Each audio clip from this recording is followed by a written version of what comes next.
So my apologies to everybody who attended the webinar this afternoon. You're going to have to watch this recording. It's exactly the same content you got, but I will share this with you as well. So as you are coming into the webinar, please just type in the chat where you're based. Tell me if you're clear about your idea worth spreading, yes or no. And on a scale of 1 to 10, where do you think you are in putting that presentation together? Of course, 1 being I haven't even prepared, 10 being I'm ready to go. Okay, so imagine a year from now, if your annual income became your monthly income through your presentations and your talks, and you had access to thought leaders, men and women that you would never have dreamt of meeting before, and you have their phone numbers on your cell phone. And you look back and you think, why did I waste all this time not focused on my speaking and turning it into a career?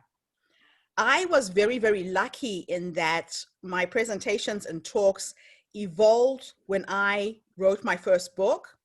I started looking for opportunities to speak as a way to sell the book because the book was a fundraiser. I come from Zimbabwe originally, was badly affected by the AIDS pandemic.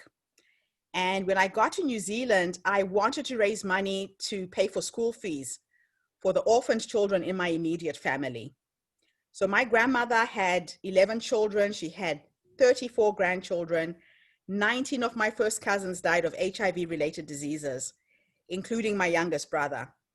So there were 49 orphaned kids on just my side of the family alone, another 40 on my ex-husband's side. So I was trying to find a way to make extra money that I could send to Zimbabwe to pay for school fees. It cost $5 to send a child to school.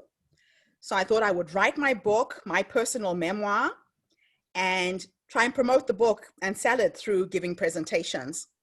And I became a Rotarian because every single Rotary Club, whether in Australia or New Zealand, they look for guest speakers every single week. They look for speakers in the morning before they go to work, in the afternoon, or in the evening. So if you're looking for speaking opportunities and places to practice, Rotary, Lions clubs are probably the best places you can do that. Before I knew it, people started giving my business card to event planners. And that's how I transitioned into being a professional speaker. I've been doing this for 19 years. I came to New Zealand in 2001, and it has turned into an absolutely magical career. We're back. I'll ask all of you to mute yourselves so that there's no background noise, especially the people who are coming in. And so that's how I launched my career. I became a professional speaker. I started speaking in conferences, and it just turned into something absolutely magical. Now, the word for crisis in Chinese is written with 2 symbols. One is danger, the other is opportunity. COVID-19 is a crisis that is being faced by people from all over the world. And there is an opportunity for anybody who has a voice, anybody who has ideas, who wants to present and make a living from presenting online right now. The other thing about COVID-19 is that it's really cheap to advertise using Facebook. Online advertising is at an all-time low. So besides getting opportunities where you're invited to speak by different organizations, you can create your own opportunities online. Very similar to this webinar, where we share with people what you do, how you do it, whether you have workshops, whether you're a coach. There is a massive opportunity because everybody is online right now. Everybody is looking for ways that they can improve themselves. And that's what's happened to me. It completely changed everything that I'm doing. The other thing about being a speaker is honoring your story and really seeing the value in your story. Or if you have a process or a business that you own and you have something that you can teach or share, finding a way of wrapping it into a 15-minute presentation can take you really far. And the thing about getting on TED is that it changes everything in terms of who you are as a speaker. You could be invited to speak at an event where there's 5 or 10 people. It actually doesn't matter, because once that video gets onto the TED.com website, you are now talking to millions of people. It's the same thing with this presentation tonight. We've got about 10 people on this call. And I always honor the people who show up, and I will present as if I'm talking to hundreds. So don't ever underestimate how many people come into a room when you're speaking. You don't know who those people know. You don't know how far they can take your message. So present as if you're speaking to thousands, because when this video goes online on YouTube, other people are going to pick it up. If you know how to tag your videos, you can go really far that way. So TED organizers are looking for change makers. They're looking for people who want to change something in their current environment, who want to change the world, who have a message that is worth spreading. They are looking for visionaries, people who can see that if we change how we're doing things now, we can create a better future for our children and our grandchildren. They're looking for tribal leaders, people who've learned to identify who their tribes are, and they want to grow those tribes. So people who are interested in social impact. I work a lot with social entrepreneurs, people who want to make money so they can make a difference in the world in some way. Those are the people that TED is looking for. So your speaking business can end up generating a passive income for you, and you can learn how to repurpose your intellectual IP. All of your intellectual property and ideas can be repurposed. And by repurposing, I mean that if you have a speech, you can write a book that is focused around the presentation topic. That book can be turned into an ebook. It can be turned into an audio book. I take people's books to the Frankfurt Book Fair every single year. In Frankfurt, you can sell a book that is written in English in multiple languages. You get paid an average of 5,000 to 35,000 euro per language. And the foreign language buyers do their research around you.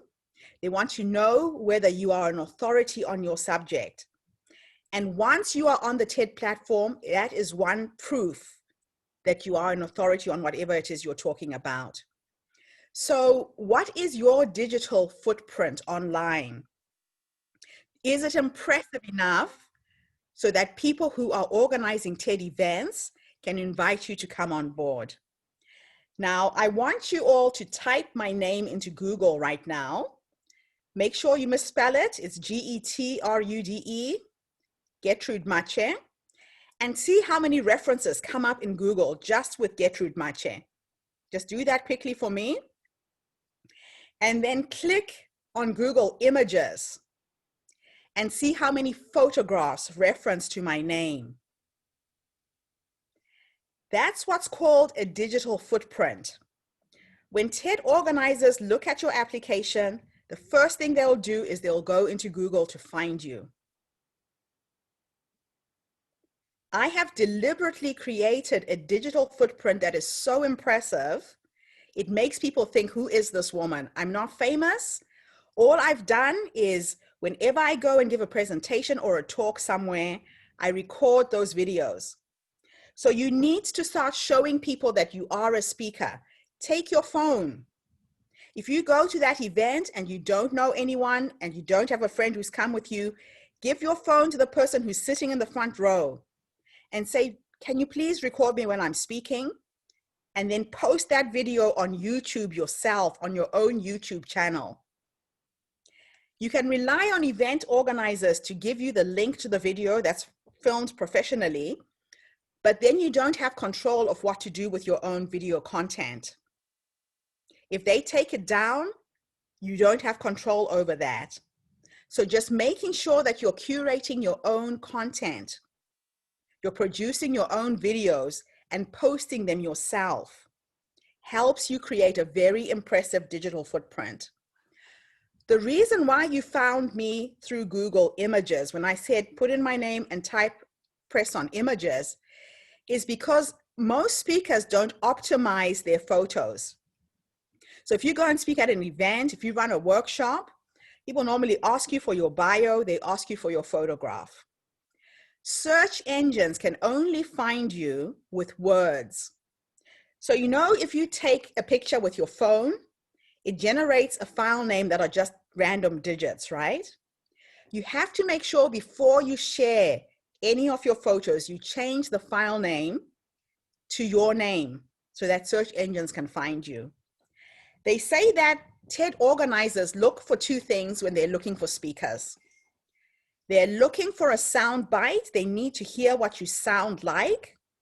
And they're looking for a visual bite. They need to see what you look like. So make sure that you're making a good impression. How many of you have gone through a personal branding exercise where you have fully decided who you are as a brand, as a speaker?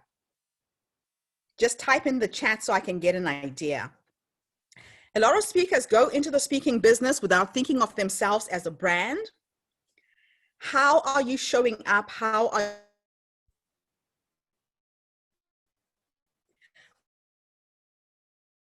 kind of colors am I going to wear? What kind of style am I wearing? What are the words that go with my brand? You're no longer you, you are a product.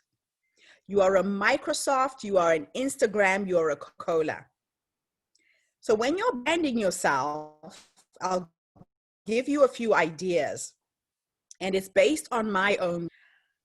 You have to think, what 3 words best describe me as a brand? Go to family, go to friends, go to people who know you when you think about me as a person. I went to my clients and I asked that question. And I got the words from one client who said something like, Gertrude is a vibrant bundle of African energy. I pulled out the word African because I show up as being African first, mostly because I can't run away from my chocolate brown skin, but mostly because I didn't want to be mistaken as being African American or Caribbean or someone of African descent. I wanted people to look at me based on the clothes that I wear. So I wear my traditional African clothing. And that's what I decided to do in terms of my branding. I do it because it's very unusual to find an African speaker in New Zealand or Australia. So you stand out if you're different. So that's one thing that I did for myself. The second word I pulled out was the word vibrant. So the colors that I wear are very, very bright, vibrant. I can see here that somebody said that their color is black. Excellent. If you have a color that identifies with your brand, go with it and make sure that you have what's called brand consistency. That if somebody finds you on Instagram, on Twitter, on LinkedIn, on Facebook, your brand is consistent across all of those platforms.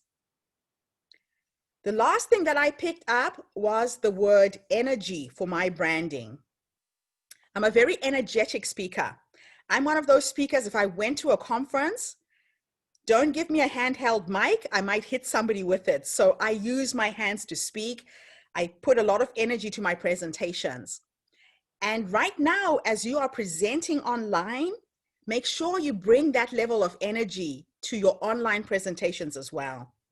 When you're online, it's really difficult to connect with people because they're not giving you that verbal feedback, the body language, you can't see what people are getting from your presentation.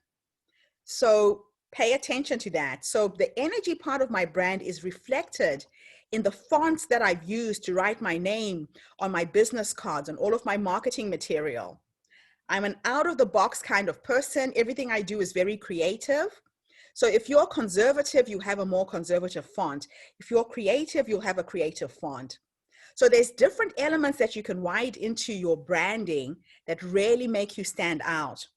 So I hope you guys take that away and start really working on what your personal branding is all about.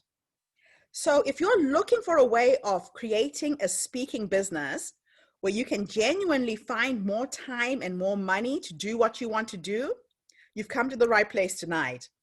And the mission for tonight is to make sure that by the end of tonight, I've taken you through the TED Talk application process from beginning to end so that you can produce the results. And if you stay on until the end, I'll talk to you how I work with people, how I coach and mentor people as well. I have a database of over 500 TED Talks from all over the world. And a lot of these TED events are happening online right now because of COVID-19.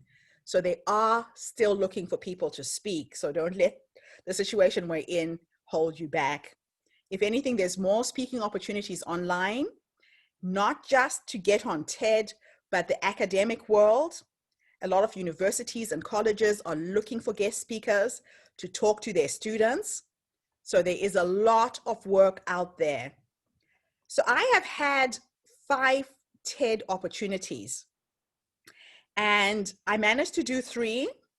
One fell on my wedding day, the other one fell on my daughter's wedding, so I had to let go of those. So the first TED opportunity I got was through Wellington City Council. The second one, I got myself a coach. I realized that I had missed an opportunity with the first TED Talk, and I wasn't sure exactly what I had done wrong. And my coach actually showed me my blind spots in terms of what was wrong with the first TED Talk. So if you go online, you will find 3 TED Talks that I've done, and I will share them in the email when I'm giving you the replay to this video. Go and have a look at them one after the other and see the difference in my speaking and the difference that I made when I started getting coaching. In the first TED Talk, I had just written my book, and I made mention of my book in the first 5-10 minutes. If you are an author, never mention that you are an author. It comes off as if you're trying to sell your book. It actually puts people off. That was the first mistake I made with my first TED Talk. The second mistake I made is I didn't have the idea being pulled through from the beginning to the end. It didn't transition from the beginning, the middle, and the end. And I didn't have a call to action at the end of my speech. So a call to action means you have to give people 3 simple things that they can do, 3 action steps that they can implement your idea worth spreading. So remember, you're on TED to spread an idea. So when somebody listens to you, what can they actually do when they get home to implement the idea that you have shared? So you have to give people a call to action at the end of your presentation. So that was my journey as a TED speaker, and it has been absolutely fascinating for me. So let me take you through the application process, and I will email this application to all of you as well so that you can use it and model from it and use it for your own applications. And it's standard, it's the same. It doesn't matter which TED website you apply, they use the same questions. So they'll ask you the standard things. What is your name, your date of birth? They want to know all of your online presence. They want your links to your Facebook, your Instagram, your Twitter, your Facebook. Never give them links to a social media platform that you are not active. So if you haven't gone on Facebook for the last 3 years, don't give them that link. They are wanting to see how you engage with people, how you're interacting, and how big your platform is. A speaker's platform is similar to an author's platform. They check how many people are following you on Facebook, on Instagram, on Twitter. They want to see how many people you have engaged with so far. That's one thing that makes them decide whether they want to bring you on board or not. So if you are on Facebook and you haven't posted anything that people are engaging with, rather not give them that link. Give them links to the platforms where you play the most. So that's one thing about your social media platform, your online presence. They'll ask for links to your websites. They'll ask for your organization or your company. If you're an individual and you don't own your own company, put links to organizations you're involved in. It could be an organization where you have been volunteering. It could be an organization where you're working with a refugee service. Wherever you are doing something philanthropic, put the names of those organizations as well. So Faye has asked a question, and please do type in questions as I go, because I'll answer them, or we can come back to them when we do the Q&A at the end. So Faye said, so if your platform is small, they won't look at you. No, they will. What they are looking for is your engagement with people. How do you interact with people?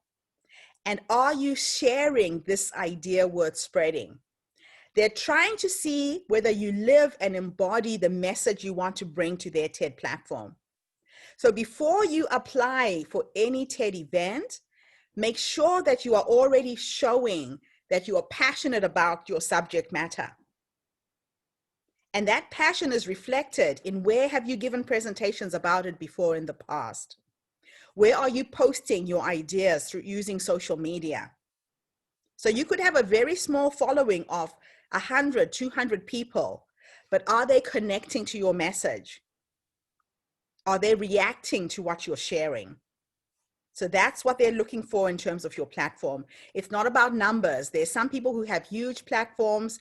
There are people who buy lists, like on Twitter. They just buy a list of random people, and it looks like they have a lot of people following them, but there's no engagement. So it's not about the numbers, it's the level of engagement. They'll ask you for photographs. They'll ask you for a photo, but never give them one. I give them a link to a Google Drive with multiple pictures of me, and I get them to decide which one they want. There could be one photo that you give them that relates to the theme of the conference that will be perfect, that you're not aware of. So instead of presenting yourself with one photo, give them a link to a Google Drive where there's multiple pictures of you.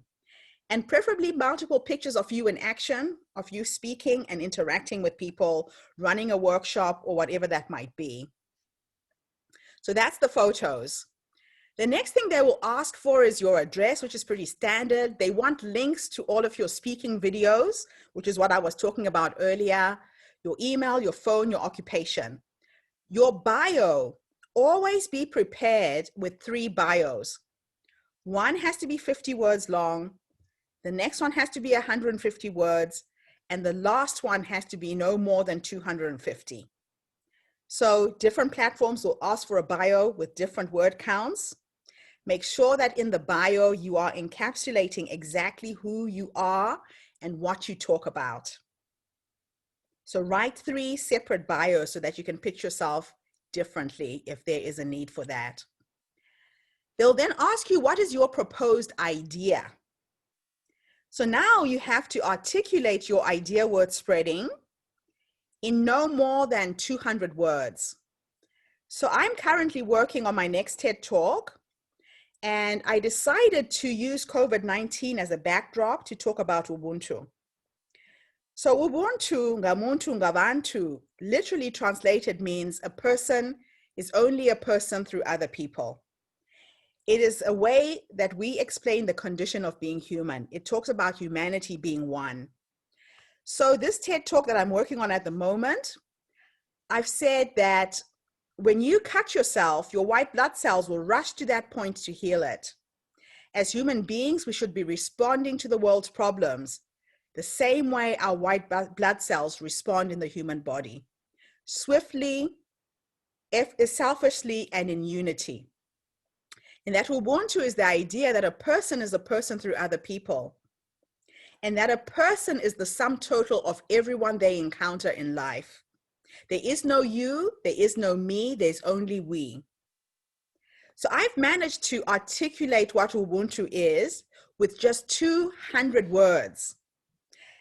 When you are preparing for TED, they're going to ask you for an audition video. That audition video has to be 2 minutes long, no more than 2 minutes.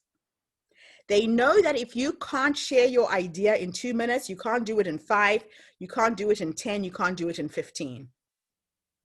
So when you create your audition video, make sure that you don't introduce yourself, you don't say what your name is, you go straight to your idea word spreading.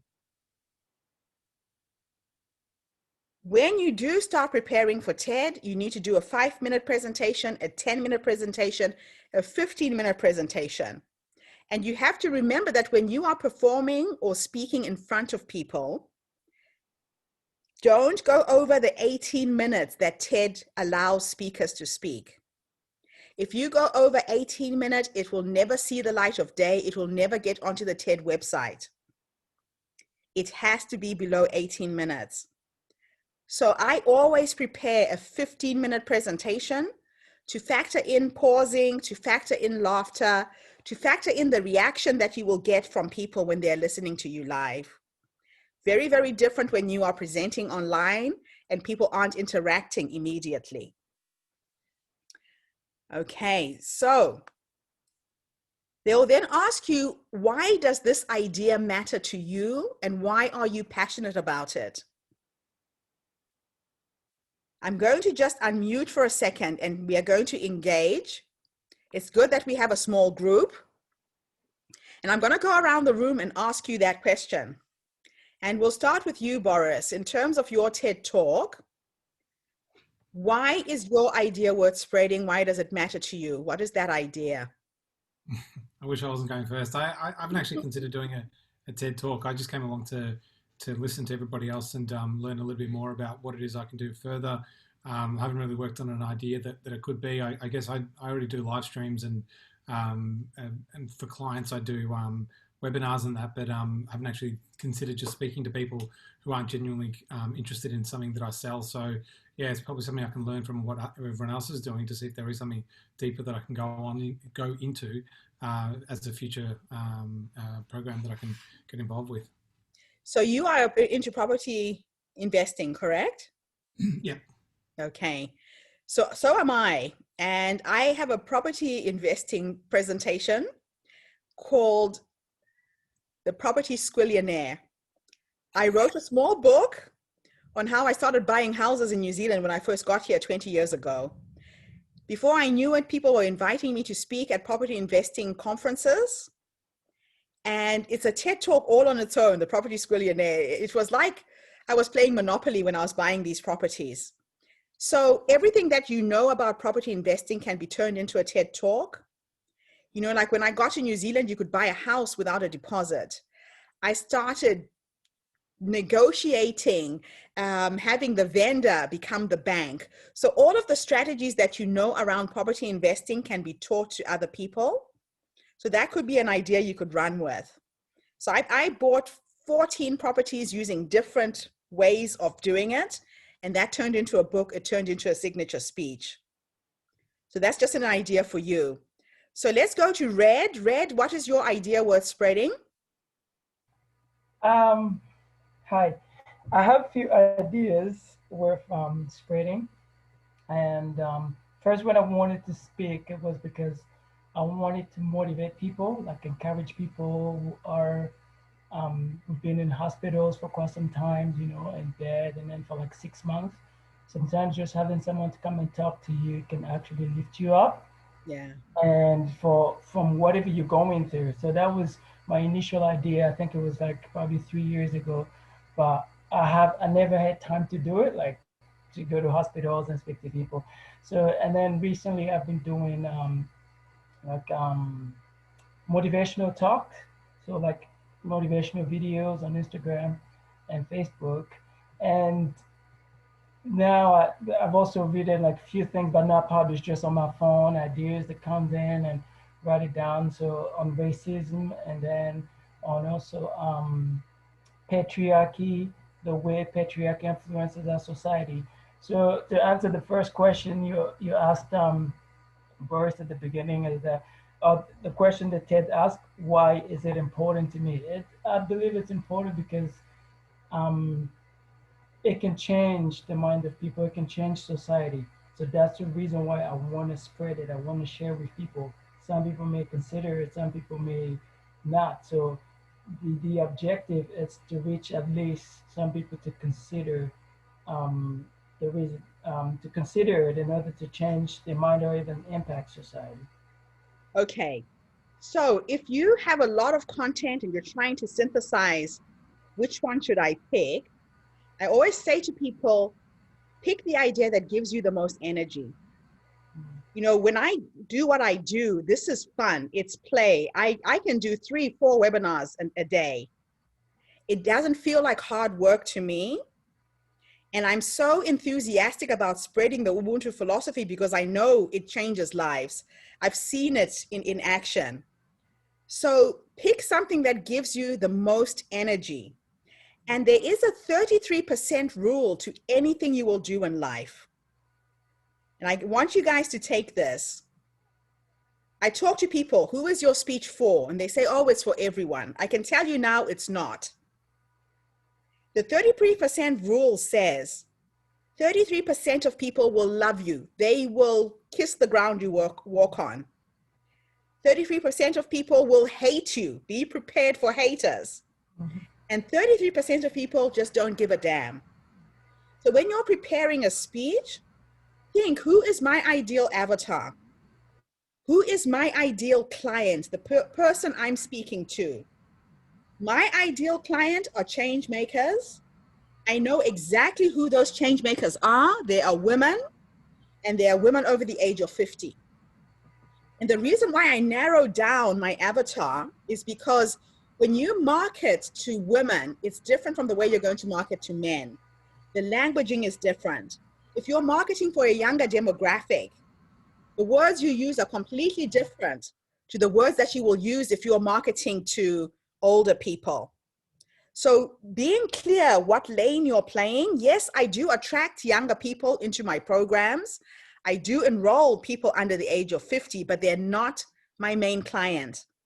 And I will show you later how I stumbled across my avatar and why I love working with women over the age of 50. I'll share that with you a little bit later. Barry, welcome. Unmute, tell us where you're based, and tell me what your idea worth spreading is. Hello, can you hear me? Yes. Thank you very much. I'm based in Sydney. The idea I have, and I also wasn't prepared for this, so it's a bit off the cuff. The idea I have is I'm combining Western medicine, because I'm a doctor by background, with Eastern medicine, specifically Ayurveda. And I studied under Deepak Chopra in the United States. And the message for that is kind of twofold. The basic message, Ayurveda's background is that we all have different body types and constitutions, and therefore are more, each of us are better suited to different jobs, lifestyles, and also have different aspects of our health that need attending to. So it's not about making everybody have an Indian diet or take different herbs, but it's also looking at the fact that what ails you or somebody else is going to be different to what afflicts me.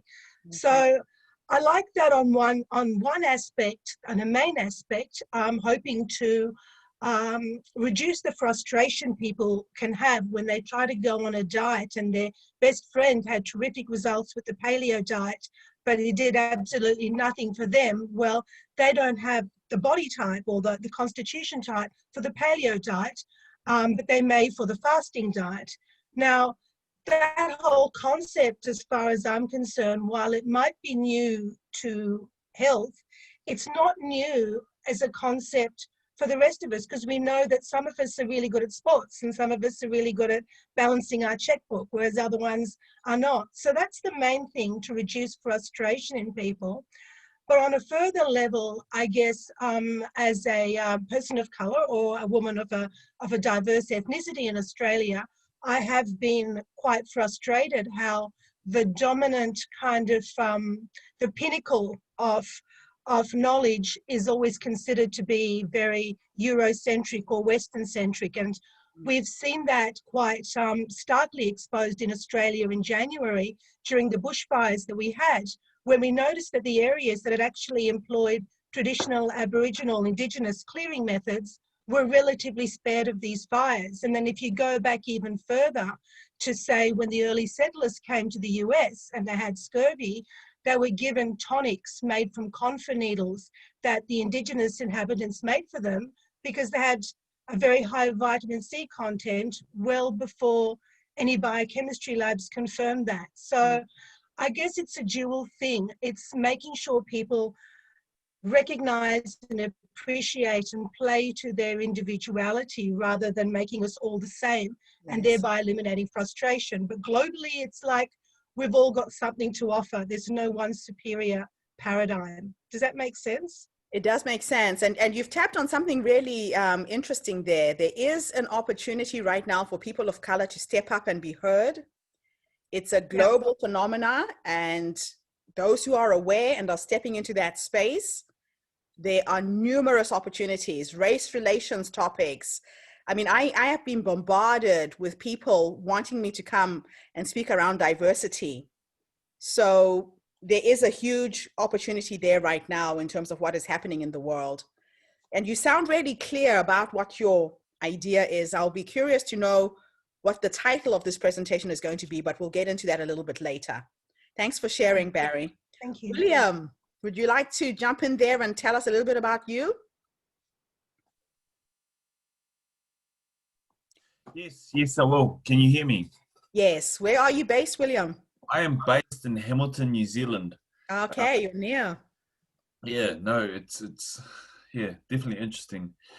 My idea, because life is such a work in progress, I've had to take it to such a massive extreme, but it's simple stuff that everyone, most people can incorporate it into their lives if they want to. And like going back a little bit, 5 years ago, coming up in October 17th, 2015, I got drunk one night because it was the end of semester. It was the first time I went to university. I was 28. Went out, got drunk. I got hit by a car. The next thing I remember was 6 weeks later, around the 30th of November, and I had sustained a severe head injury. According to the doctors, I'm not supposed to be walking or talking yet. Oh, yeah, I'm supposed to be a vegetable in bed. That was the worst case scenario. I walked out of rehab within 3 months after my accident. So I implemented such a drastic change and drastic shift just in the philosophy and the way to think. And it's a simple process it's a simple process. I view it as a simple process because you can just incorporate it into your daily life. And I just want to push out this message that we don't have to be victim to our circumstances. We can take charge of ourselves and move forward. We just need to view reality for what it is and just accept that. And it's about an acceptance as well, that it just makes it easier. Well, I found that it's made my life a lot easier to just manage, like navigating a massive head injury. But 5 years prior to that, I'd lost a young 4-month-old baby, and that devastated me. But that hitting that rock bottom was where I built my foundations for when I had this severe head injury. So I constantly work on myself and just try and implement different techniques to find out what works. And I try heaps of different things. And I just want to be able to deliver to others that life doesn't have to be this hard. Well, that's my perspective of it. I love it. I actually have a client in Auckland who has a similar story to you. Young girl involved in a car accident at the age of 21, head injuries. She had to learn to walk, to talk, was told she could never do it. She'd be a cabbage for the rest of her life. We've just finished ghostwriting her book. And your kind of message is universal because it's not just for that person who has been involved in an accident. It transcends the accident. It's anybody who's trying to get themselves up once they've hit rock bottom. So I'll be interested to see how you're going to put this together. It sounds amazing. Thank you for sharing. Thank you. Oh, that's awesome. Thank you. Right, Faye, you're next. Unmute. Tell us where you're based. What's your idea word spreading? Hello. Hi, everyone. Good evening. I'm in Auckland, in New Zealand as well, in lockdown 2.0. I don't know if anybody else is in lockdown mode. You'll be free very soon, I think. No, don't put it out into the ether. Don't put it out into the ether. So I do the work of internal conflict resolution, and like many here, I also come from a different part of the world. I'm from the Middle East. I come from a place of conflict, external conflict, and then took the patterns of internal conflict with me as I moved around from country to country to country to country to country. And I do have a story relating to a burnout and a meltdown relating to that, which led me to do the work that I do, which is all about a different paradigm and a different lens on recovering from burnout and stress and exhaustion, because it's not really so much our schedules and our to-do lists that stress us out and tire us out. Yeah. It's the internal conflicts. It's the meaning that we assign to those. It's the unresolved situations from the past. It's nervous system overload. It's an imbalance in our lives. It's a whole myriad of internal conflicts that actually keep us stressed out, burnt out, tired, and feeling down. And so the title of my talk, it's still very much in the fuzzy stage, is something along the lines, if you're doing all the right things, why are you still tired? Because we kind of know what we need to do, you know, diaphragmatic breaths and eat well and sleep well and your adrenal tonics and take supplements and get some exercise. And many of us do that, don't we? Yeah. But still we're not tapping into those levels and states of joy and ease and well-being and resilience that we seek and that we know are innately part of us. Yes. And the reason we're not doing that is because of all of these entanglements on the inside that are creating imbalance and chaos and conflict, real conflict. And just like in my story, I grew up seeing or looking all around me. When there's war and conflict and chaos and turmoil, you cannot have calm, ease, and resilience. You can't. The two don't exist. So you need to sort out the conflict in order to make way and pave way for the other stuff. So this is kind of in a nutshell where I'd like to go with my talk. Okay.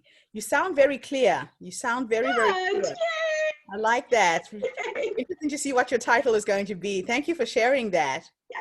Do you have a title already? Well, I think I mentioned, if you're doing all the right things, why are you still tired, or maybe tired or stressed? If you're doing all the right things, why are you still tired? Okay, very nice. Or if you're doing all the right things, this is why you're tired, or something like that. Okay, we'll go into titles in a minute. Okay. Thank you. Thank you. Who have I got left? We've got Tahir. Do you want to share what your presentation is? And then Swatatra. I hope I'm saying your name right. Yeah, I think it's at the moment, yes, I don't have actually any idea what would be my talk. But having said that, with my background, I have many talk on racism, and I've been invited many times on a regular basis on different places for the talks.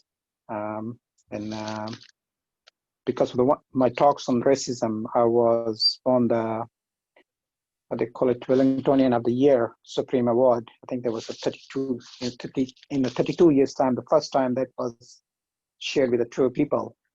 And apart from that, I have very strong interest on diversity and inclusion as well. Okay. That's something that I'm very keen, that I want to definitely something develop on my speech in the future. Okay. And yeah, you have a nice niche. You have a very nice niche. Okay, excellent. Thank you for that. Yeah. Yeah. So apart from that, I think I'm always been invited on very different topics, that I speak, especially on international media. I have an interview yesterday with Al Jazeera, and I was another channel from Pakistan, and mostly that's in regards to other analysts of political issue or in the other parties that any issue that relates to the Muslims or Islam. Okay. Yeah, yeah. So that's one of the things that that's my area is our expertise, you can say. Yes. I'm also a research fellow with Victoria University, where basically I advise the university on any issues that's regard to cultural and Muslim students and academic staff as well. Okay. I also have recently I finished one of my research that was on government relations with Muslim organizations, and the second research I'm starting on, there would be Islamic education for the future kids for West or for even New Zealand, you know, that's included as well. There's the Okay. two areas that I'm working on. Yeah. All right. Fantastic. I hope we gained some clarity before we end today's presentation. Thank you for sharing that. Thank you. Right. Swatantra. I hope I'm saying your name right. Come online. Yes. Let's say hi to you. Where are you based?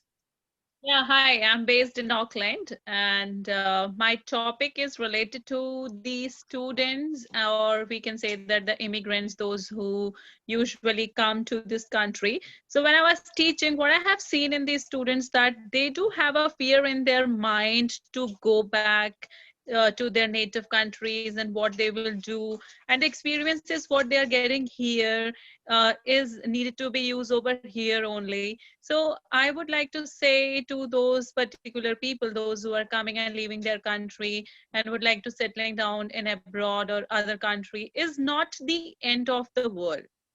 Right. Because, one who think they can, only they can. So my intention to them is that any experience you are gaining in any country and you go anywhere, doesn't matter that you will be settled down somewhere in abroad, only then your experience can make sense. But once you are going back as well, so what experience, what knowledge and information you are taking with them?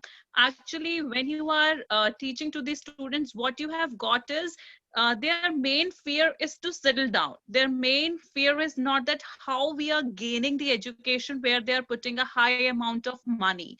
So little knowledge is dangerous, and it is always good to focus your first main thing, that is information, so that you will get this and you can explore it anywhere.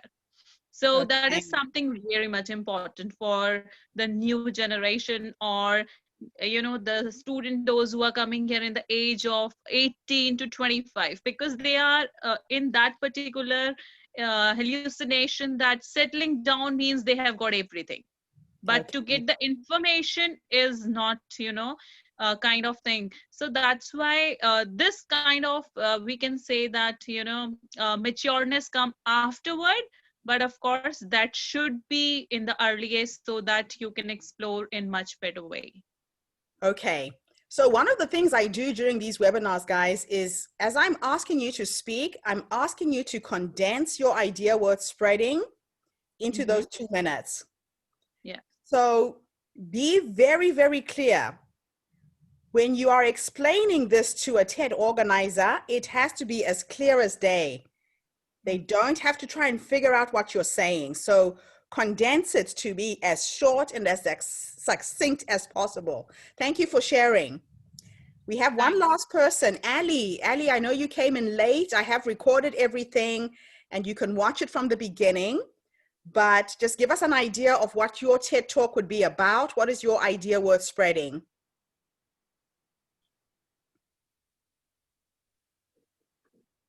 Ali, are you there? I noticed you did come in a little late. Okay, we'll move on. So, Sorry, Gertrude. So just there you that are. wasn't, yeah, I wasn't expecting that we were going to share that. So I kind of just gave like a broad one of like what I've been doing, but my topic is about racism. So when we talk about racism, racism first starts within the family structure, within the family environment, and so to tackle racism, we have to start within the family structure. So my message is that just because you have friends who are of friends of colors or friends of different ethnicity, or you employ people of different ethnicity, does not immune you from racism or from being a racist. Because Yeah. racism it depends on the age.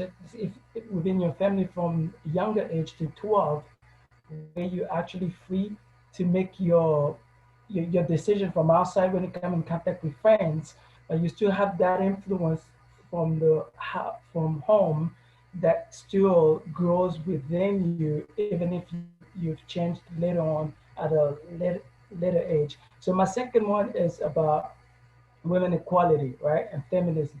And the reason women equality is not making such a big progress, and feminism as well, is because of what we men and women suffer from, what I call patriarchal dominance syndrome.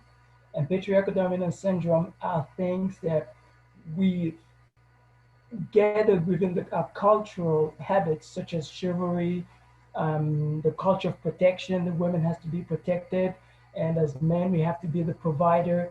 So those are the things that Okay, patriarchal so those are two very, very different subjects, subjects, yes. completely different.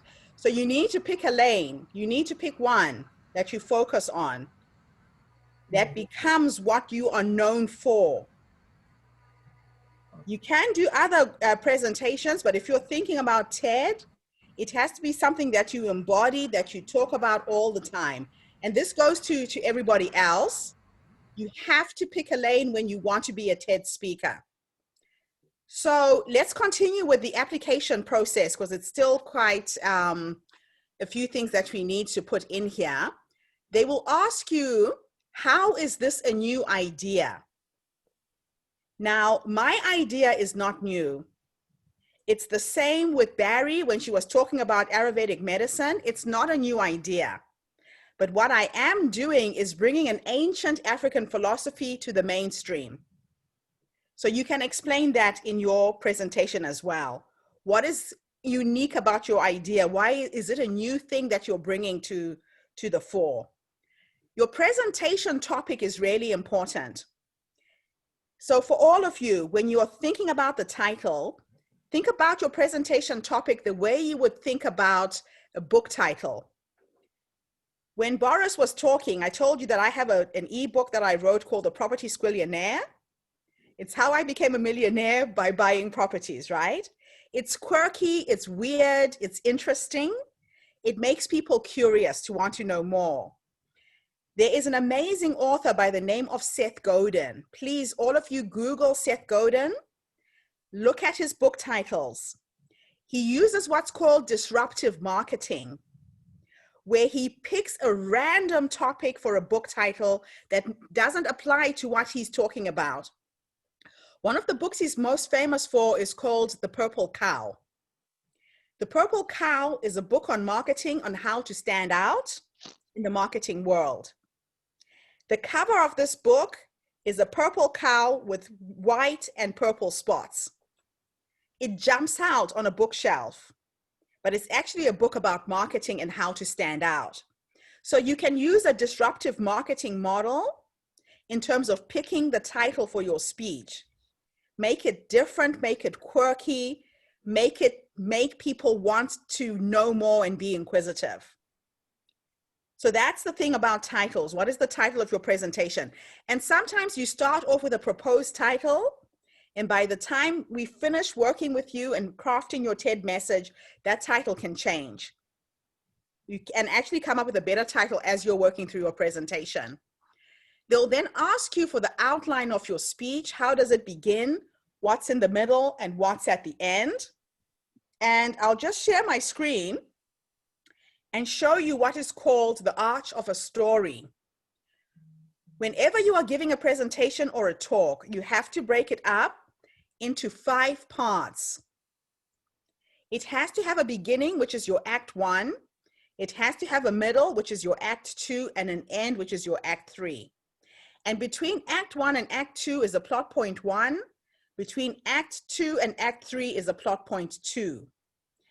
What happens is you have to set people up as to what you're talking about. The middle part of your presentation is the longest, is the confrontation, the things that happen, the ups and downs in your story. And the end is the resolution, is the call to action. What are the steps you're going to give people to follow so they can implement your idea worth spreading? I need you guys to go online and watch a TED Talk. I live and breathe TED. So if you are not watching TED Talk at the moment, you need to make sure you start going on TED, you start watching TED events. This presentation is called The Secret Structure of Great Talks. It is absolutely fascinating. It's a researcher who puts together presentations of all of the best orators in the world, from Martin Luther King to JFK, Nelson Mandela, Gandhi. She did this research and found that in every great TED Talk, there is a rhythm or a pattern on how to write it. If you listen to the I Have a Dream speech by Martin Luther King, he starts off at the bottom of the condition of African American people in the United States. And the curve goes up and he tells you about the dream and the possibility. It plateaus out, he brings you down to the current environment. It plateaus down, he brings you back up. So if you can take people through a roller coaster ride of emotions when they listen to you speak, and you get them to connect with you, not just on an intellectual level, but on an emotional level. You have to make them feel something. You have to make them laugh. You have to make them cry. You have to evoke some kind of an emotion and move them emotionally. You can go and be taught how to speak. You can go to Toastmasters. You can go to all of these speaking platforms, and they will teach you technically how to present to perfection. But unless you learn how to speak in the language of humans, you will not be able to communicate with everybody. Does that make sense? And the language of humanity is emotion. So my coaching methodology is called Speaking from the Heart. I discovered that I have a very unique way of connecting with people that transcends race, that transcends gender. And it's because I'm very emotional when I communicate. I was speaking at a conference in Mexico, 3,000 people. I arrived that day having had a friend of mine translate the opening of my speech into Spanish, because phonetically, the Spanish language and my mother tongue, which is Shona, is almost the same. So I can read Spanish like a first language speaker, but I don't understand it. And from the airport to the venue, my friend helped me correct a few things. I got up on stage in front of 3,000 people and my PowerPoint failed. So if you are going to present on TED, be prepared that things can go wrong. TED is now looking for speakers who can present without an aid, without the PowerPoint presentation. And if you do have PowerPoint, use images to guide you through your story as opposed to having words on a slide.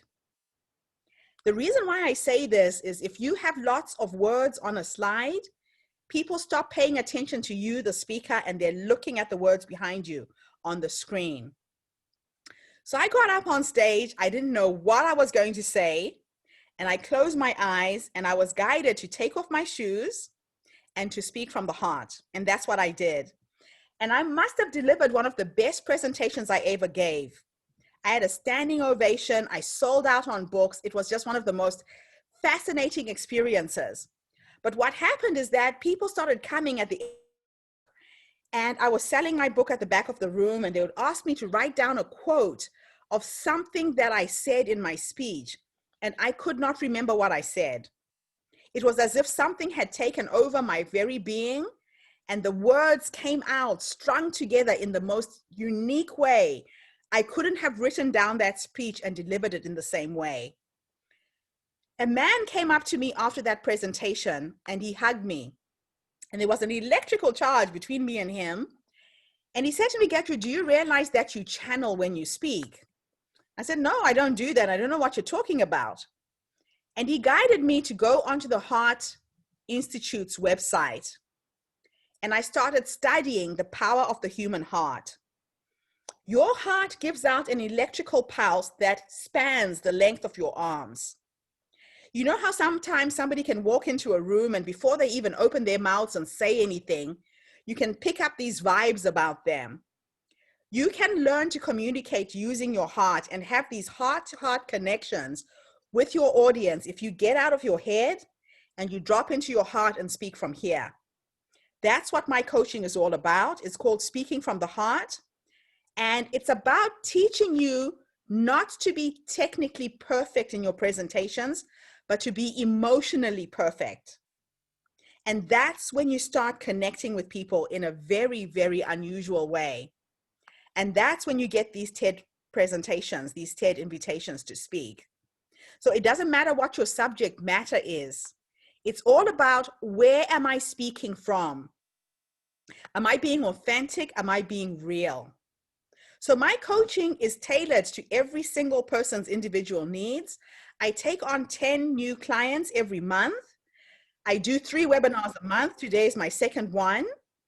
And it's tried and it's tested. And I am bringing to you years and years of coaching that I've received from my mentors and my coaches. I've been coached by people like Bob Proctor, John DeMartini, Michael Beckwith, Jack Canfield. Those have been the people who have mentored and coached me to get to where I am. I also create a supportive environment where you are coached in a group with other people and you have this peer-to-peer responsibility. You're paired up with somebody else and you meet on a regular basis throughout my coaching. So before we go on and start talking about my coaching program and doing a Q&A session where you can ask questions, I'll just give you the link. That is the link to my website with my 3 coaching programs. I have a silver program that coaches you to speak.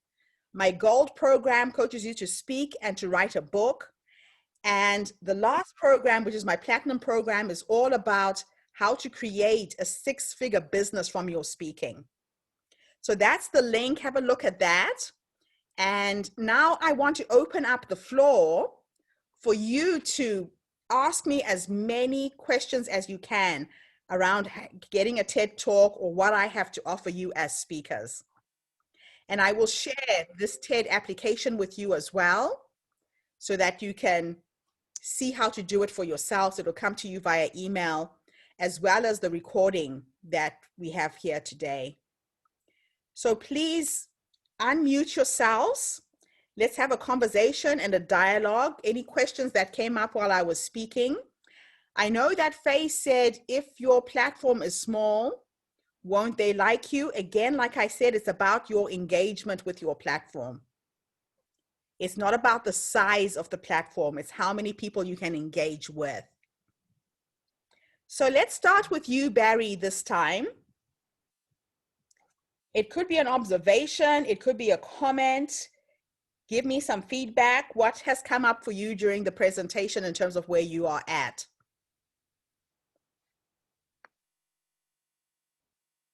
Barry, are you still there? Let's go to Red. Red, what has come up for you so far? And then we'll go to Faye. So just a few minutes for each of you. Sorry, I lost you. Can you hear me?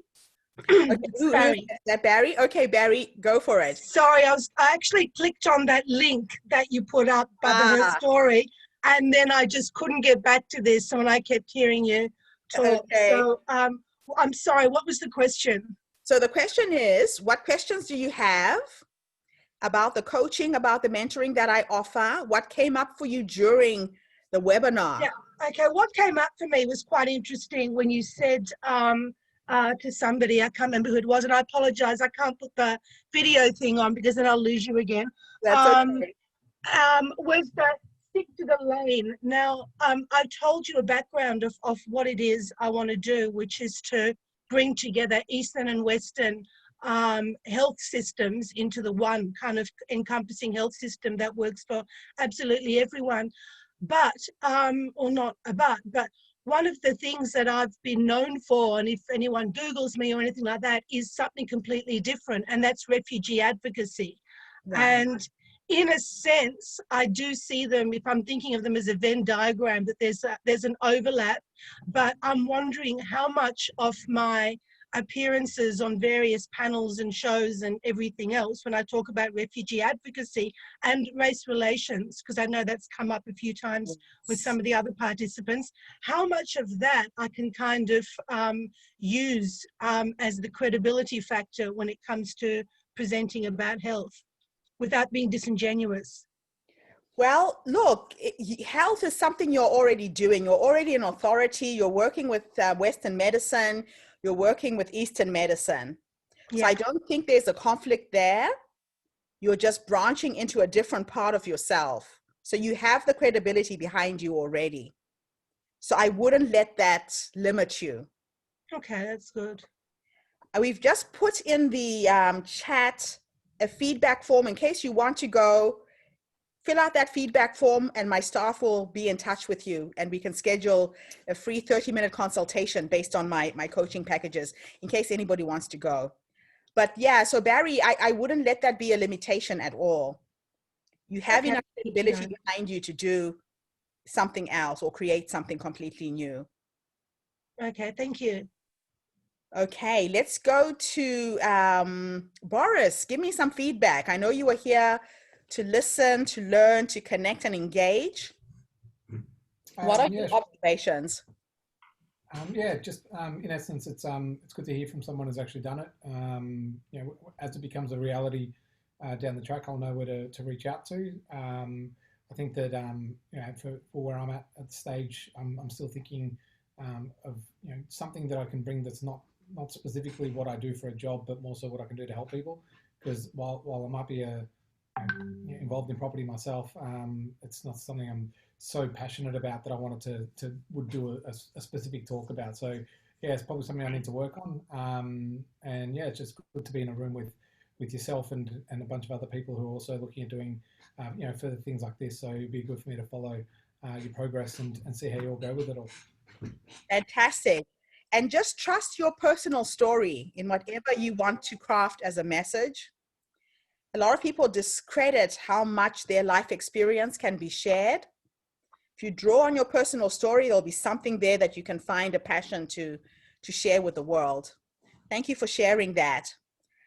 Okay, Red, I know you had a lot of things that you are possibly able to talk about.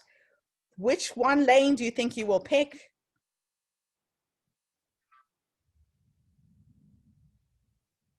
Unmute yourself, Red, because you're muted. Yeah, for now, because targeting TED, then because that's why I wanted to ask you also some question. It would depend on what they're looking for. They're looking for something exceptional, and how many people they're taking. And for example, when you do it in a city, like how many people they're taking. But my idea, I was leaning towards the patriarchal dominance syndrome one, because it's quite something that I think society, we all suffer, men and women, because people only think that women are the ones suffering from, you know, inequality, mainly because men are the one inflicted on women. They also suffer from this because when we grow up, or men grow up as young, learn this culture that enables them to behave in a certain way towards women. So I think I was leaning towards that. So, and the question, Ted, like what they're looking for? What are how criteria in order to be selected? So you need to look at the theme of the conference for a start. So if you pitch yourself to a TED event, there's always a theme. And then see how your subject matter can fit into that theme. That's the other reason why people don't get invited on TED. They pitch to the wrong TED events that have a theme that is not relevant to their content. Does that make sense? You can always fit yourself into any TED event. Just make sure when you present your content, it's in line with the theme of the conference. I hope that makes sense. Awesome, thank you. So I think that's it. We'll call it a night. Thank you all for coming online and participating. You have my contact details. Feel free to get in touch with me, and let's see how I can help you move forward with your TED Talks. Thank you for being here. Good night. Bye-bye. Thank you much. Thank you. Look forward to reconnecting. Yes, I'll email you and talk through email. Okay, thank you so much, Red.